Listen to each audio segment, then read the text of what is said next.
Okay, today we're going to show you how to do lifter preload on a Comp Cams 15850 hydraulic roller lifter. It's a race lifter.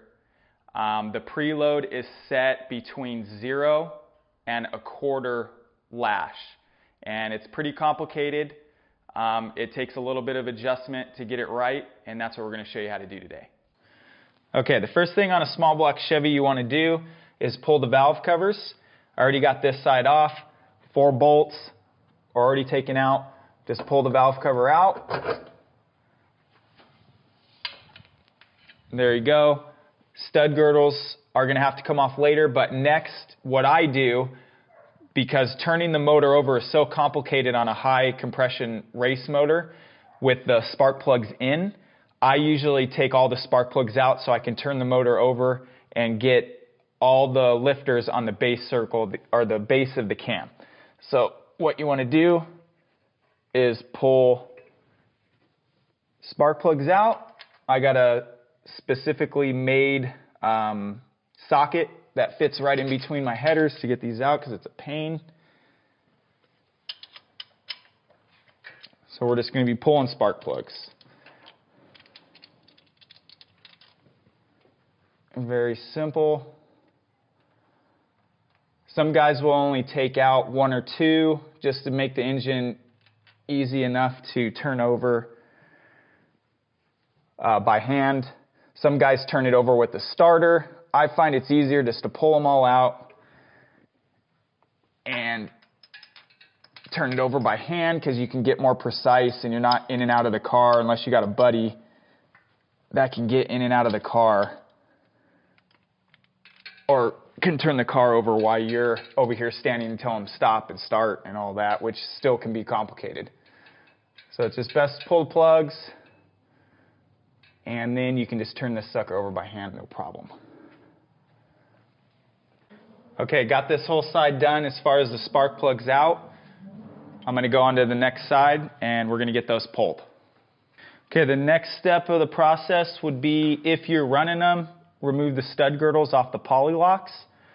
Small block Chevy, I have the upgraded studs, which are 7/16, so these are going to be 9/16 to get these 4 bolts undone and get the stud girdle off the poly locks. Take a ratchet wrench.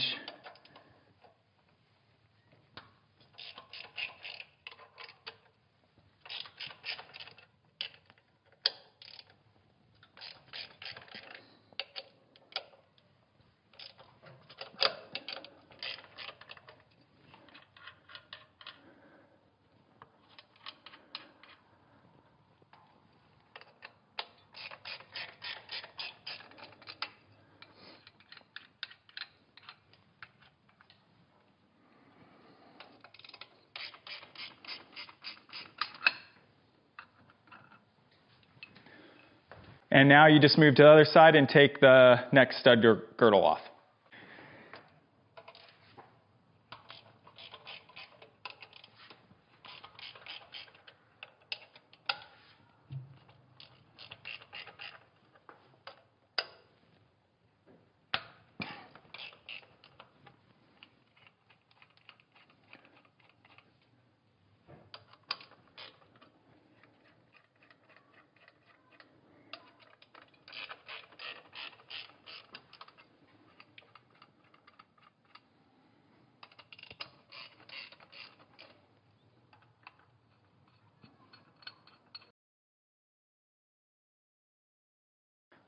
Okay, the next step after the stud girdles are off, if you already have the 15850 lifter installed in the motor and you're wanting just to recheck your preload, what I do in this case, since it's already put in, is I would just loosen every single poly lock here and every single poly lock there and would start going down the motor and setting the preload.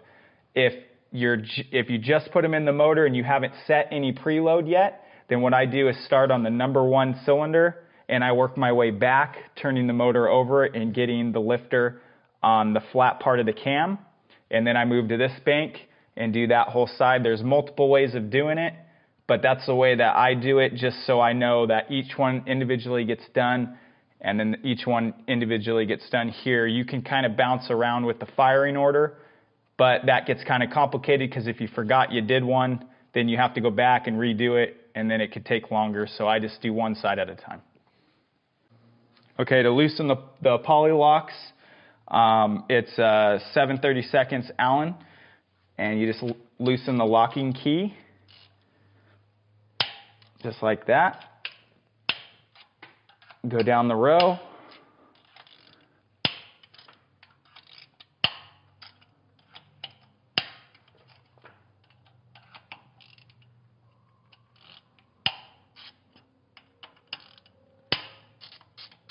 Okay, and then we'll just do the next side.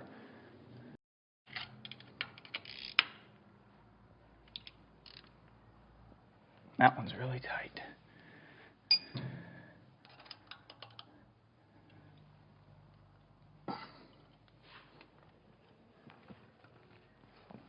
Wow.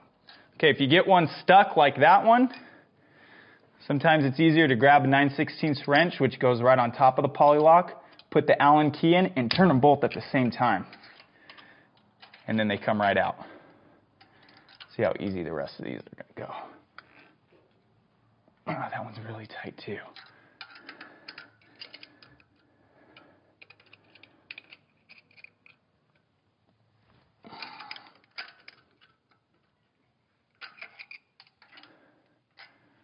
Okay.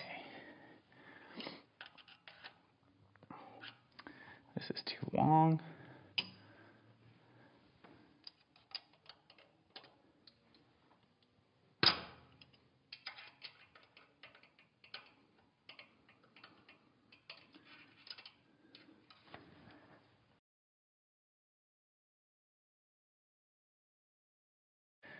Okay, so now what we're going to do that we got the poly locks all loose on both sides is we're going to take the preload that was already initially set out of the poly lock just by turning it. You'll see the rocker kind of move. If it's pushing the valve down, then you're not going to be able to do it by hand. It's going to kind of take a wrench, 9/16 on this particular poly lock. Basically what we're doing is we're taking all the pressure off of the lifter so that we could set the preload. Of course, if you just installed the lifters into the motor, there would be no preload yet. But since these are already initially installed, and this video is for setting the preload, that's what we're going to show.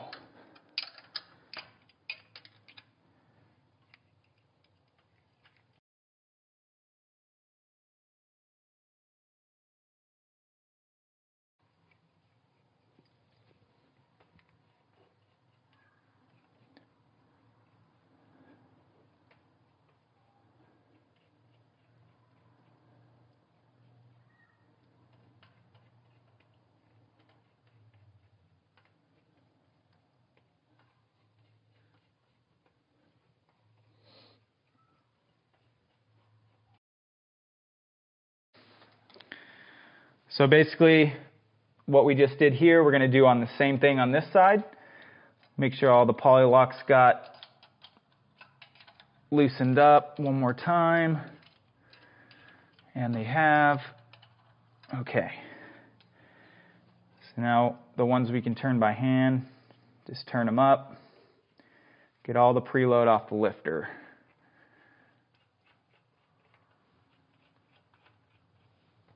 Okay. Ratchet wrench comes in handy. And you can see the valve actually lifting off of the rocker. So when I'm turning this, you can actually see the valve coming back up off of the top of the rocker. Now this one's loose. This one, same thing. See that valve compressed? That's the rocker pushing all the way down on it. We're going to lift it all the way up.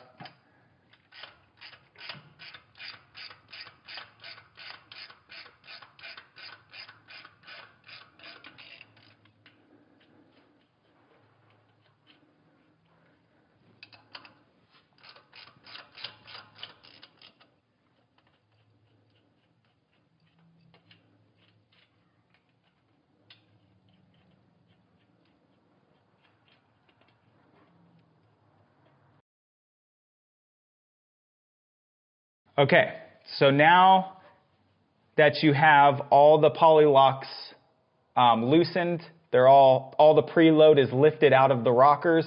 Basically everything is loose now. Okay, so the next thing you're going to want to do is check for lifter failure. In a hydraulic lifter, if you can push on the back of the rocker and push down on this and get that and get your push rod to push into the lifter, and I've had this happen where you push down on this and that push rod goes down into the lifter, you know you have a collapsed lifter. So that's something to check before you move forward. And there's none on this side.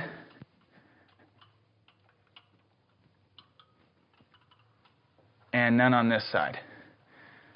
Okay, so basically all my lifters are good as far as pump up, but if you can push on the back of that rocker and get movement in your push rod, you know that you have a bad lifter and you need to pull the intake off. Change the lifter. Usually I would recommend changing all of them, and that's the purpose of the race lifter, the 15850, is it's supposed to keep your high compression race motor from collapsing lifters under high RPM. Okay, so after you've checked all the push rods pushing in on the back of the rocker to see if they're collapsing, and you have none, that means you can move forward with setting preload. What you're going to need to do is get a 5/8 socket, and now that we got the spark plugs out, the motor should turn over really easy. So just put this down here on the crank, and you want to turn to the right. And what we're going to do is we're going to wait for this intake rocker to actually start lifting up. Once it starts lifting up, once it gets to the top of the lift of the cam, we're going to adjust the exhaust preload. And then we'll move to the next step after that. So I'm turning the motor over.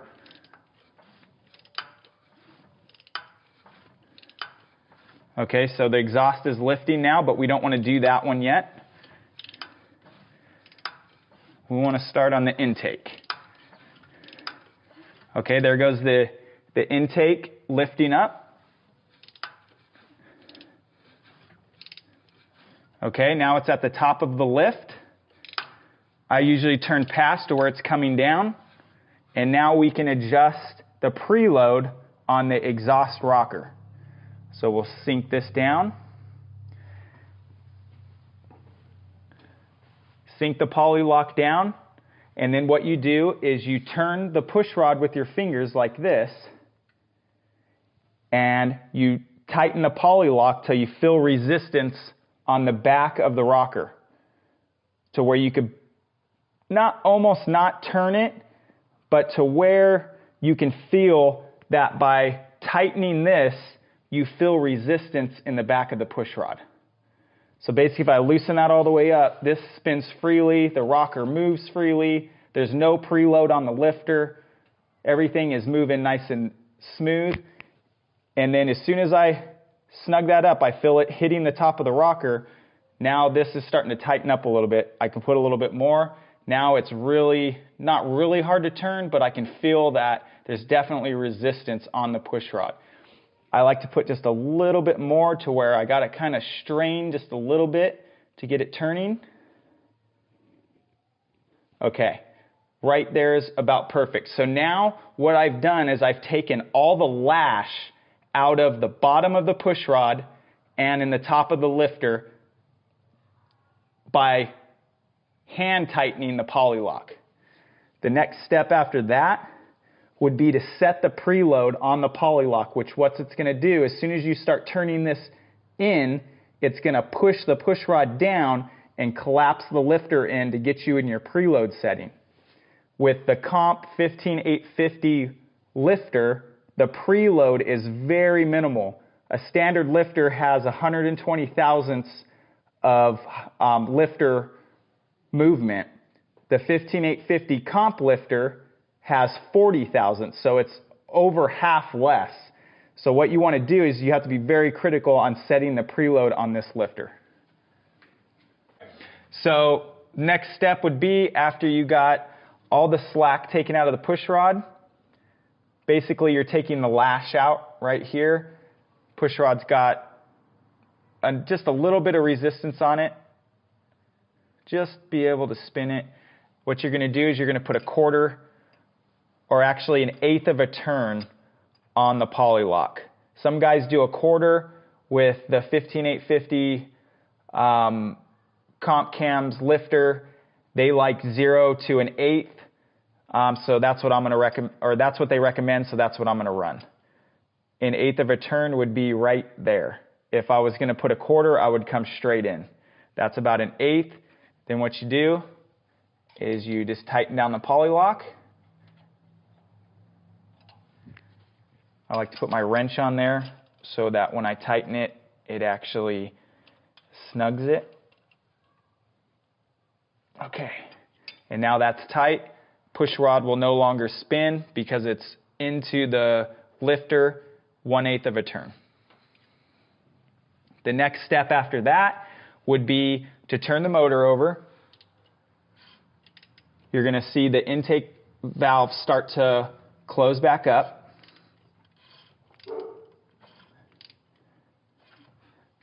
And now we want to open the exhaust.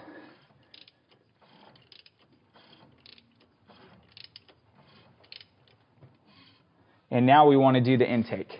Basically the same thing. Turn this poly lock down. You're going to turn it down until you feel resistance on the push rod. Just a little bit more.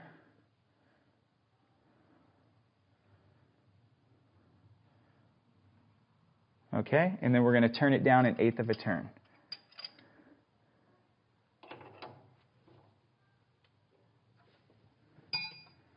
Tighten the poly lock.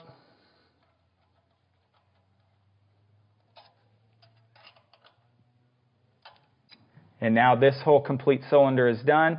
And what I'll do is just move on to the next one, and the next one, the next one, and then I know this whole side is done. And then I'll flip over here and do this whole side, all by turning the motor over by hand. Okay, I hope this video was helpful. The few key things to follow are just to get the lifter on the top of the lobe of the cam, and then set either whichever valve that is, set the opposite of that. Once you set that one, turn the motor over till you get the other one on the top of the lobe, and then set the other one. And if you follow that strategy throughout the whole motor, you should be good to go.